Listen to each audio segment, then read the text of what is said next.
Hello everybody, good afternoon, welcome to my channel. I am back, with some informational and educational topic, which is a very important topic that everybody, teens, senior citizens, children, everybody should be aware of and should take care, because everybody, every small child, even a small child is having in India as well a mobile phone, a device with a SIM card.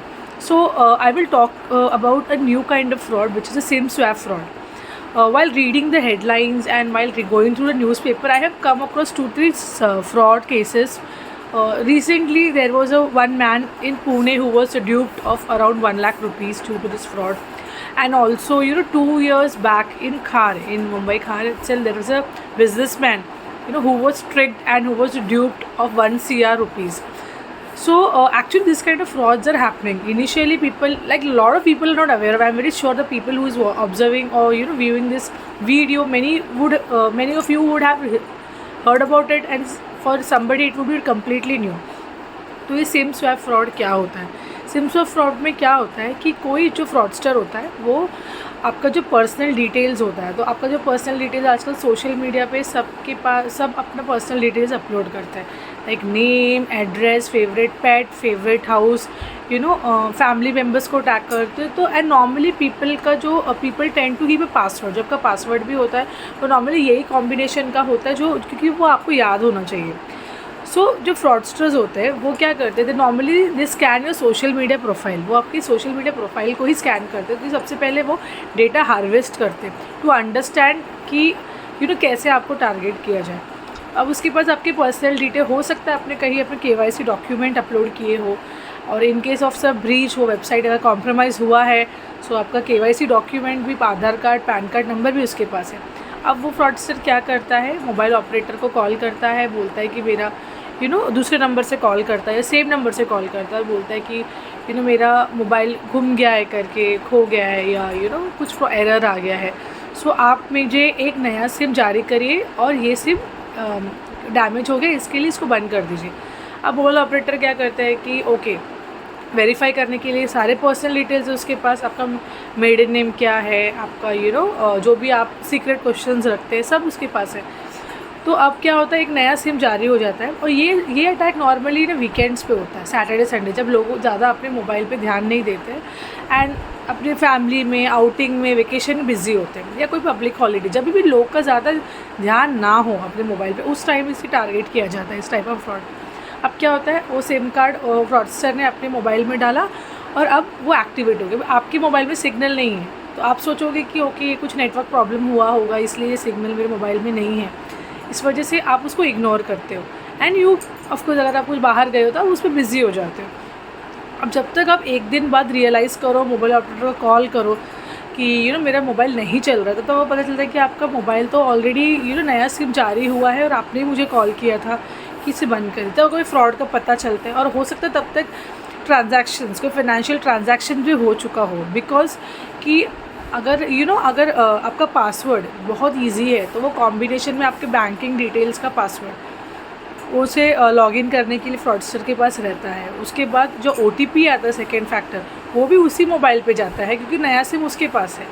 तो उसके जो OTP है, password, transaction हो गया है. तो जो मैंने आपको एक बिजनेसमैन का बताया केस जो मुंबई में ही हुआ था, उसमें अराउंड 10 to 12 ट्रांजैक्शन में 1 crore रुपीज़ सैटरडे नाइट को हुआ था. एंड ये मंडे मॉर्निंग को ये बिजनेसमैन को पता चला कि मेरे साथ फ्रॉड हुआ है. तो ये सिम स्वैप फ्रॉड बहुत ज़ोरों शोरों से बढ़ रहा है क्योंकि लोगों को पता भी नहीं है. तो आपको किस चीज़ों के बारे में ध्यान रखना है, there are important precautions that is required to be taken by everybody.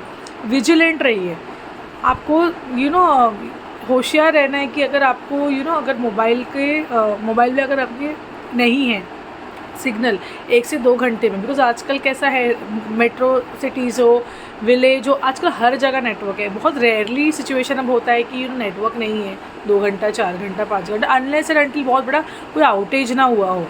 Okay, तो उसका इन्फॉर्मेशन भी आपको पता चले कि आपके एरिया में सबके पास वो नेटवर्क नहीं हुआ. अगर आपके 1-2 घंटे वो नेटवर्क नहीं है, आप अपने फैमिली में, फ्रेंड्स, सबसे आजू बाजू अब चेक करिए कि सबके ये प्रॉब्लम हो रहा है क्या.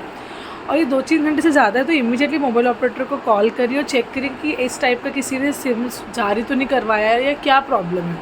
ओके, और अगर ऐसा है, अगर आपको पता चलता है तो इमीडिएटली सिम ब्लॉक करने बोलिए और इमीडिएटली बैंक में भी कॉल करके चेक करिए कुछ ट्रांजैक्शंस हुए हैं क्या। अगर इनकेस कुछ हुआ है तो आपको ब्लॉक करवाना है इमीडिएटली आपका कार्ड और अकाउंट।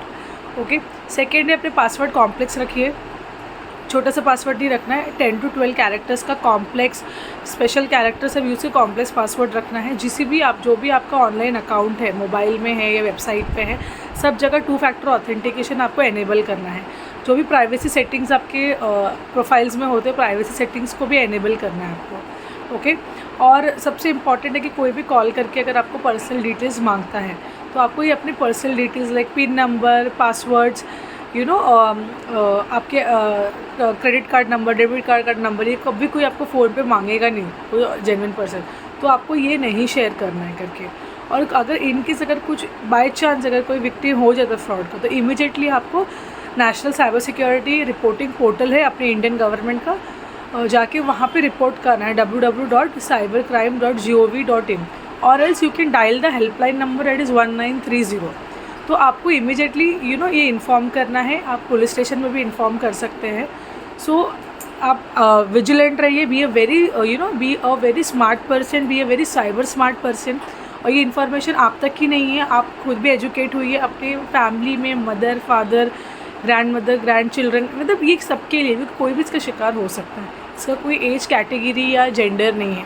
तो आपको ये इन्फॉर्मेशन सबके अक्रॉस अपनी सोसाइटी में ये सबसे शेयर करना है, तो डैट कि अगर आप नहीं टारगेट हुए, कोई और टारगेट होता है तो उसको भी स्टेप्स पता होंगे करके। सो आई थिंक ये इन्फॉर्मेशन आपके लिए बहुत यूज़फुल हुआ होगा। So please follow this steps and I will come back again with some kind of new frauds or some kind of new information, and till then bye bye, and please subscribe to my channel. I hope you have a very good day. Take care. Bye bye.